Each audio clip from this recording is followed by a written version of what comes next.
한 회사의 간부가 프로젝트를 진행하다가 그만 회사에 1억 이상의 손해를 안겨주고 말았다. 사장님, 이번 일은 제 잘못입니다.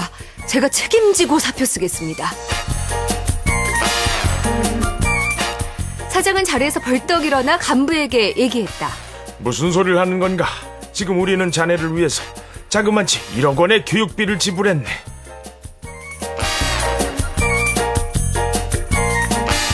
안녕하세요. 라디오 합법여행의 표인봉입니다. 반갑습니다. 이지입니다.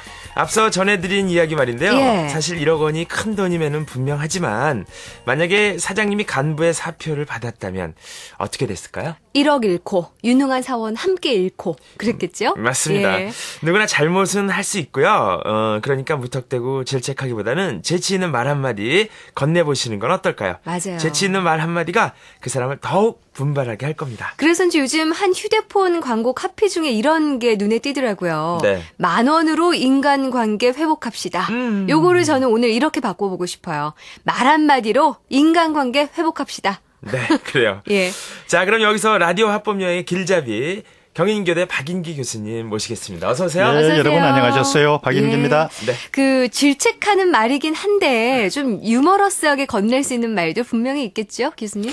그렇죠. 뭐 잘못한 것은 야단을 맞아야 되는데 예. 잘못한 내용 야단 맞는 건 넘어서서 이제 기분이 온통 상하게 되면은 그 잘못 자체도 부정하고 싶은 생각이 드는 그런 상황이 됐을 때 그 야단은 효과 없는 야단, 없는 정도가 아니라 역효과의 야단 이렇게 되겠죠. 예.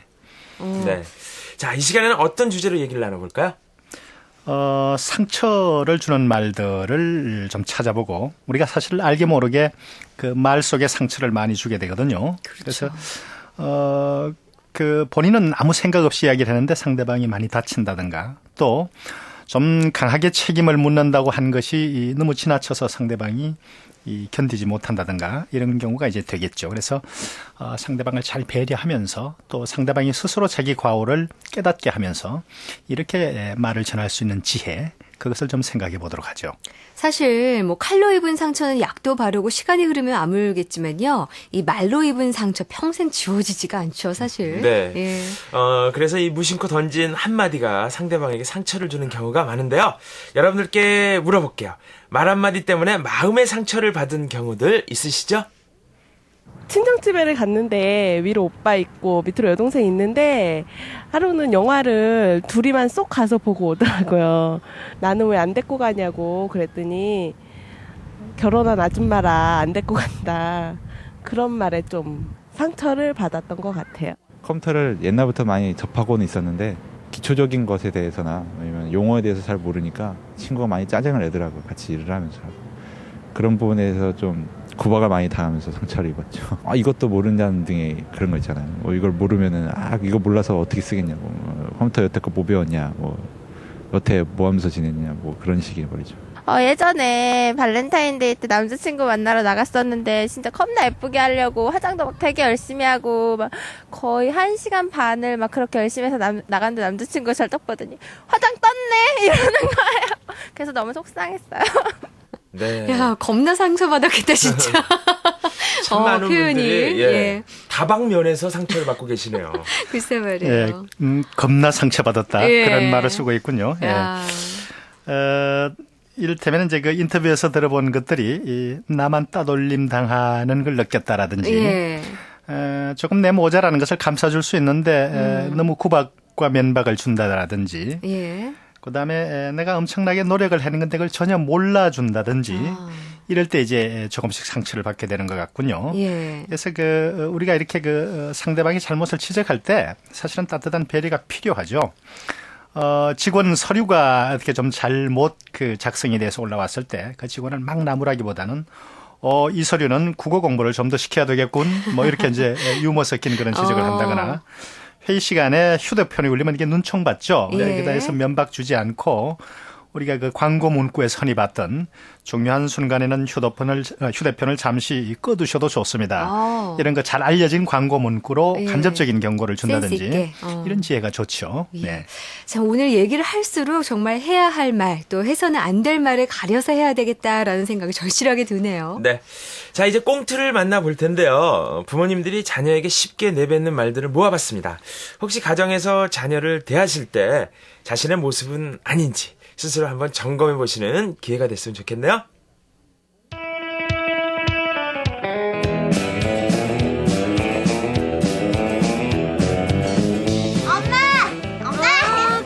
그래. 학교 다녀왔니? 엄마, 나 오늘 수학 시험 봤는데 90점 맞았어. 잘했네, 우리 딸. 아유, 이쁜 거.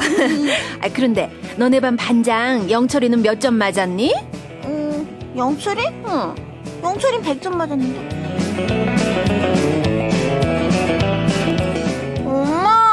나 오늘 학원 안 가면 안 돼? 학원비가 얼만데 학원을 빼먹어. 안 돼. 아유, 아유, 얘가 왜 이래? 안 가. 너 이따가 아빠 들어오시면 이럴 줄 알아? 아이고, 그만해. 얼씨구 잘한다. 넌 공부도 못하면서 무슨 오락이야? 암튼 동생이 너한테 뭘 배우겠냐? 네가 잘해야지. 에이, 아빠, 저 오늘 수학 시험 90점 맞았는데. 너 또 거짓말하는 거지? 얘는 도대체 믿을 수가 있어야지. 이게 참. 엄마한테 물어보시면 되잖아요. 그리고 아빠가 지난번에 점수 오르면 해달라는 거 다 해주신다고 했죠? 뭐? 내가? 그러니까 저 이번 주 토요일에 친구랑 놀이동산 놀러 가도 되죠? 그건 물어보나 마나. 안 돼. 네가 한두 살 먹은 어린애냐? 그 놀이동산에 가게? 그런 게 어딨어요? 왜 안 돼요? 어허, 안 된다면 안 되는 줄 알아? 네. 흔히들 부모님들이 자녀들에게 하시는 말들이죠. 동생이 너한테 뭘 배우겠니? 네가 잘해야지. 글쎄 안 된다면 안 되는 줄 알아? 무조건 안 된다고 해야 되는 못을 거. 박는 경우들이 네. 많이 있어요.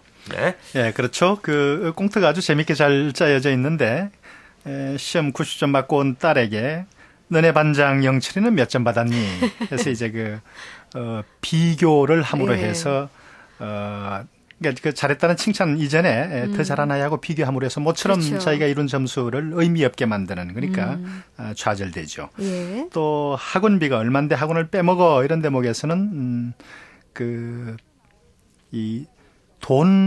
학원비, 돈 자체를 더 중시하는, 사람보다 돈을 더 중시하는, 우리 엄마는 나보다는 돈이 더 중요한가 봐 하는 그런 네. 상처를 또 입게 되죠. 아버지가 또 얼씨구 잘한다 이렇게 이제 말씀하시는 것은 뭐 일종의 야유성 그런 어조가 돼가지고 상처받게 되죠. 아빠 들어오시면 모두 일러준다 이런 이제 협박성 이런 것이 되고. 협박까지 들어가 있군요. 너 또 거짓말 하는 거지 믿을 수가 없다 하는 말이 이게 불신인데 예. 사실은 이런 말들은 정말 조심해야 됩니다. 다소 믿지 못할 것 같더라도 그 대단한 발전인데 이 정도로 해두고 다른 기회에 정말 확실하게 못 믿게끔 거짓말을 했을 때 그럴 때 이야기를 하는 게 좋을 것 같아요. 네. 근데 정말 자녀를 키우면서 야단 한 번도 안 치고 키우기는 힘들잖아요. 그렇다면 그럴 때 아이들에게 해서는 안 될 얘기도 있을 것 같거든요. 예, 그래요. 이게 이제 우리가 야단을 치다 보면은 야단 치는 상황하고 정상적인 상황이 경계선이 없이 막 들어갈 때 있어요. 네. 맛있게 밥 먹다가 어떻게 이상하게 야단치는 장면이 된다거나 아니면 뭐 다른 텔레비전을 시청하다가 그냥 어디서부터 이게 이런 상황이 되는지 모르게 야단 상황이 된다거나 이렇게 됐을 때는 야단 자체가 효과가 없습니다. 그리고 이럴 경우는 또 감정적으로 조절도 잘 안 돼요. 그래서 예. 야단 치는 사람도 문책하는 사람도 문책을 당하는 사람도 특히 자녀들에게 자 여기서부터는 이게 야단을 맞는 꾸중을 듣는 시간이다 하는 것이 확실히 인정이 되도록 그래서 꾸중하고 꾸중받는 상황을 분명히 설정합니다. 그래서 이리 와서 좀 앉거라 이렇게 이야기한다든지 지금부터 엄마 생각을 좀 이야기할 테니까 다순이가 마음에 안 들더라도 일단은 엄마 말을 좀 들으라라고 예. 해서 지금부터 내가 야단을 맞는구나 이런 상황을 정해두는 게 좋습니다. 그러니까 상황을 인정하고 나무람의 메시지를 받아들이는 거하고 조금 전까지만 해도 재미있게 이야기하고 밥 먹고 그랬었는데 언제부터 이렇게 상황이 되는지 모른다고 했을 때 아이들이 나무람의 메시지를 제대로 못 받아들이게 되죠. 네. 그래서 이제 일단 끝날 때도 마찬가지입니다. 엄마 이야기는 여기까지가 끝이다. 오늘은 내가 너를 야단치는 것이다. 엄마 이야기에 대해서 네가 할 얘기가 있으면 이따가 저녁에 네 이야기를 정리해 와서 다시 이야기로 하자. 이렇게 해서 야단치는 시간과 공간을 분명히 정하고 그렇게 시작하는 게 좋을 것 같아요. 그렇겠네요, 네. 진짜. 네. 예. 가끔 이 명사들의 유년 시절 회고담을 이렇게 들어보면요. 어렸을 때 부모님이나 혹은 스승님에게 들었던 말 한마디가 내 인생에 커다란 영향을 끼쳤다 이렇게 고백을 하는 순간들을 예. 우리가 볼 수 있는데 그만큼 어릴 적에 듣는 그 말 한마디 굉장히 그 사람 인생에서 중요한 역할을 하겠죠. 그렇습니다. 그 좋은 쪽으로도 큰 영향, 나쁜 쪽으로도 큰 영향인데 대체로 우리 이제 이런 데에 대해서 대한 그 배려가 좀 모자라죠. 뭐 무슨 말이 그렇게 많아 이런 거에서부터 시키는 대로 하기나 해 뭐 이런 것부터 또 쓸데없는 생각 그만해. 공부나 해, 뭐 이런 것들하고 예. 또 네가 뭘 안다고 그래 이런 거. 도대체 부뚜막에 아이 앉혀둔 것 같아서 걱정이 돼서 아무것도 못하겠다 이렇게 믿어주지 않는 것.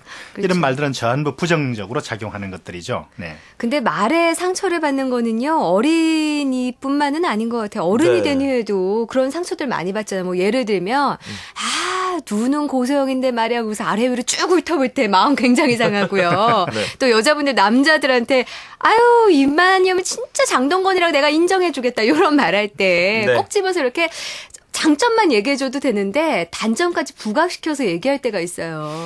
지금 이지 씨가 예를 든 것들은 그래도 좀 애교가 있는 것들이 한 가지 장점씩은 한 가지라도 끼어들어 있으니까. 예.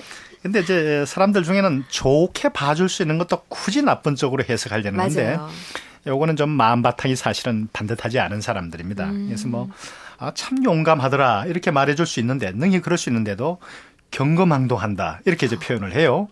이게 이제 사람의 인성은 사실은 좋은 점이 나쁜 점이고 나쁜 점이 좋은 점이고 그렇게 돼 있거든요. 또 신중한 사람을 보고 소심에 빠졌다 뭐 이렇게 말한다라든지 부지런하고 아주 사교적인 사람을 두고 오지랖이 넓다. 너무 이렇게 나댄다 뭐 좀, 이런. 너무 나댄다 그렇게 이야기한다라든지 네. 과묵한 사람 보고 참 과묵하고 좋더라 그렇게 말하면 좋은 칭찬인데 미련 곰탱이다 그렇게 얘기하지 않습니까? 그래서 그 나쁜 점도 좋게 봐주려는 마음 그러다 보면 내가 상당히 고상한 사람이 돼요 그렇게 말을 하다 보면. 네. 그렇겠네요. 그 조금 전의 경우 같은 경우가 이제 무대 멋있게 보이려고 예. 선글라스를 끼고 무대에 딱 섰어요. 그러니까 이 관객들이 예. 선글라스 한번 벗어봐요. 뭐 눈 보고 싶어요. 그래서 예. 기분 좋게 선글라스를 딱 멋있게. 벗었는데 다시 써요. 이렇게 바로? 예 반응이 나올 때 예. 상처 받을 수 있지요. 그렇죠. 뭐 제 경우는 아닙니다. 그리고요, 이 잘 하려고 열심히 하려고 하는데 이런 경우가 있어요. 비꼬면서 글쎄 뭐 네 생각처럼 그렇게 쉽게 되진 않을 걸. 한번 잘해봐. 이렇게 네, 의욕을 상실시키는 말 때문에 상처를 입는 경우도 있어요. 많아요. 이런 경우. 이거 우리 무심코 쓰죠 이런 네. 말들. 이게 뭐 네가 뭐 하면 내 손가락에 장을 지진다. 예. 또 싹수가 노랗다. 야. 또 내 짐작에 알아봤어. 뭐 이런 말들이 있거든요. 예. 그러니까 미처 뭘 상대방이 시도해보기도 전에 주눅들게 하고 그렇게 되는 경우 있죠. 그래서 그 의욕을 상실시키는 말들은 좋지가 않습니다. 심한 사람들은 여기에다 이제 자기의 어떤 저주성 어떤 그 기대까지 넣어가지고 네. 뭐 이렇게 이야기를 하는데 이건 말하는 사람이 말하는 동안에 좀 시원하겠죠. 이런 그 말들은 대체로 배설 효과를 가져서 본인은 시원한데 상대방은 그 배설을 맞게 되는, 그렇죠. 받게 되는 그런 입장이 되니까 내가 이 말을 듣는다면 하고 역지사지해서 이런 말을 안 써야 될 것 같습니다. 그 성격들이 그런 분들이 있어요. 네. 그러니까 옷을 한 벌 착 사입고 딱 나타나서 직장에. 예. 그래서 어때 이 옷? 그러면 뭐 좋다야. 뭐 그냥 이렇게 얘기해 주면 되는데 그쵸. 꼭 싸고 좋아 보이네. 그러니까 예. 정말 몇 개월 모아갖고 가죽 옷을 사 입고 갔는데 한 네. 명 레자옷 갖고 좋네 이러면 네, 꼭 좋네 하면서 앞에 그쵸. 뭐가 꼭 붙는 분들이 맞아. 있어요. 예. 그럴 때 뭔가 기분이 그렇죠. 엇갈리죠. 그리고 뭔가 일을 시작하려고 하는데 시작하기도 전에 결과 놓고서 결과를 딱 보고 나서 얘기하시는 분들도 계세요. 뭐 예를 들면 야 그게 다 한 거냐? 아니면 아이고 차라리 내가 할 걸 라든가 뭐 하나마나 똑같구만 뭐 이런 식으로 반응이 나올 때 일을 해놓고도 참 마음이 아프거든요. 그렇죠. 이런 리더 밑에서는 한번 상처를 입으면은 제 양반 위해서 내가 충성을 다해야겠다 그런 생각하지 않게 되죠. 그렇죠, 그렇죠. 그러니까 이럴 때 조금 마음에 차지 않더라도 상대를 내 편으로 만드는 그런 칭찬 말이 필요하죠. 첫 술에 배부를 수 없겠지. 그래 가능성은 보인다. 뭐 이런 말도 좋고요. 난 네가 이거 처음에 손도 못 댈 줄 알았어. 이런 정도로 이야기한다라든지요. 이만큼 하기도 쉽지 않아. 뭐 이런 말도 좋고요. 또 우리 뭐 늘 쓰던 말에 당장 이루어오는 성과가 좀 마음에 안 들더라도 대기만성형이다 이런 좋은 말도 있죠. 예. 그리고 또 끝낼 때 마지막에 이기는 사람이 이기는 거라고 해서 중간에 좀 부족하더라도 용기를 북돋아주는 이런 칭찬의 말이 좋을 것 같아요. 예. 네. 어쨌든 근데 또 그 밑에 부하 되시는 분은 예. 또 이런 걸 또 악용해서 네? 일도 제대로 안 해놓고서 이만큼 하는 사람도 많지 않죠. 뭐 이러면서. 본인 스스로. 예. 근데 주위에 친구나 동료분들 중에 예. 이런 분도 계세요. 어떤 분? 사실 이거 야 뭐 이상하게 듣지 말고 다 너를 위해서 하는 거야. 예. 그러면서 이상하게 듣지 말어 이러면서 정말 이상하게 얘기하는 분들이 있어요. 해 안 될 말까지 다 그냥 하는. 턱까지 다 달아가면서 대놓고 험담을 하시는 분. 다 너를 위해서 하는 거야. 그러면서 요거 잘못됐고 저거 잘못됐고 너를 위해서 하는 거야. 계속 이렇게 긁는 분들이 있어요. 맞아요. 은근히. 그 너를 위해서 하는 이야기야 하는 말을 하고 싶을 때가 있겠죠. 근데 예. 대체로 우리가 발화되는 걸 보면은 이 말은 역효과가 더 많은 것 같아요. 오히려 그 어떤 사람이 그때 그분이 나를 위해서 한다는 말씀은 한 번도 입 밖에 안 냈지만은 그게 대단히 나를 위해서 하셨던 말씀이구나. 이렇게 다가가는 것이 이제 좋은 모양새죠. 예. 야, 근데 그 말하면서요, 꼭 인신공격으로 몰고 가는 분들 계시잖아요. 그러니까 눈이 약간 튀어나왔을 경우, 야, 멀리까지 잘 보여서 좋겠다. 라든가, 좀 앞니가 클 경우는, 이게, 수박 먹기 좋겠다. 뭐 이런 식으로. 뭐 신체적 집안 배경, 결함. 예, 신체적 결함, 뭐 학력, 이런 거 들어서 인신공격 하시는 분들 계세요. 그 말로 인신공격하는 게요. 다른 거에 비유한다면 고문 행위하는 거하고 같습니다. 그 90년대 초에 그 임철우라는 작가가 붉은 방이라는 그 소설을 쓴 게 있는데 여기 그 고문하는 사람 이야기가 쭉 나옵니다. 예. 그래서 인신공격을 그렇게 좋아하는 그 뿌리에는 강한 열등의식 같은 게 있다고 보면 돼요. 그래서 여러분 내가 누구에게 인신공격 기질이 있어 그런 성향이 있어 이렇게 스스로 자가 진단이 되는 사람은 나한테 어떤 그 열등의식이 있구나 이렇게 생각하시고 고쳐 나가셔야 될 거예요. 예. 네. 그리고 이게 습관이 됩니다. 이거는 예. 한번 그렇게 남쪽이 시작하면 계속 그런 그 화법을 쓰게 돼요. 그렇군요. 네. 그 말뿐만 아니라 이 말투도요. 예. 말은 뭐 제대로 이렇게 문장을 구성해서 순하게 하는데 말투가 상처를 받게 하는 경우가 있는 것 같아요. 좀 신경질적으로 예. 어조를 만든다든지 또는 퉁명스러운. 맞아요. 글쎄요, 뭐 퉁명스럽고 이렇게 감정을 잘 드러내지 않는 게 어떻게 남자답다. 뭐 이런 의식도 있고 그런 것들 때문에 이런 현상이 나오는 것 같은데 이런 것도 조심해야 되겠죠. 예, 그리고 이상하게 비꼬는 듯한 어조 이런 게 문제인데 그 어떤 사람의 말하는 행위가 고상하다 천박하다 하는 것은 사실은 어조, 억양, 표정 여기서 많이 드러납니다. 네. 이게 조심해야 될 것 같고 예. 정말 인격이 드러나는 부분이죠. 네. 그리고 인터넷 게시판에 올려주신 분이 계세요. 고민을. 아이디 레인158님인데요. 네. 다른 직원과 일로 트러블이 생겼을 때 언제나 자신이 잘못한 걸로 결론이 지어진대요. 그래서 지나고 보면 자신이 잘못한 게 아니었는데 그래서 항상 이럴 때 이런 얘기를 했으면 손해 안 볼 텐데 하면서 후회를 많이 하신다고 하는데 뭐 좋은 방법 없을까요? 그래요. 뭐 방식이 딱 한 가지만 있는 것은 아니겠습니다만은 그 누가 잘했나 못했나를 너무 따지는 논쟁으로 몰고 가지 않았으면 좋겠어요. 그리고 혹시 따져야 될 때가 있으면은 먼저 앞에 본인이 이 두 사람의 책임져야 될 것 중에 먼저 좀 규명을 해서 상대방 잘못으로 먼저 규명하지 말고 회사의 지원 시스템에 문제가 있다. 예. 또 상사의 업무 진시 전달 방식에 어려움이 있었다. 이런 것들을 먼저 이야기하고 그런데 내 잘못도 이런 게 좀 있는 것 같다. 이렇게 이야기하고 앞으로 내가 이런 게 부족하니까 상대방에게 이런 걸 도와주면 내가 참 좋겠다. 이런 식으로 이야기하게 되면은 네가 잘못했다 하는 쪽으로 이야기가 몰려가지가 않게 되죠. 먼저 말뚝을 미리 치는 겁니다. 그리고 예. 이야기를 했으면 좋을 것 같아요. 네. 오늘 방송 들으시면서 내가 자주 하는 말인데 하고 느끼시는 분 많으셨을 것 그래요. 같아요. 교수님 그럼 다음 시간에 어떤 주제 얘기 함께 다음 할까요? 시간에는 우리가 오늘 이제 상처 주는 말들을 이야기했는데 이걸 뒤집으면은 상대방을 힘주고 칭찬하는 말 어떻게 할까 이런 게 되겠죠. 좋습니다. 네. 도움 말씀 주신 경인교대 박인기 교수님 고맙습니다. 예, 여러분 안녕히 계세요. 표현봉 씨, 저희도 네. 인사 나눠야 되겠지요? 그래요. 네. 예, 여러분 안녕히 안녕히 계세요. 계세요.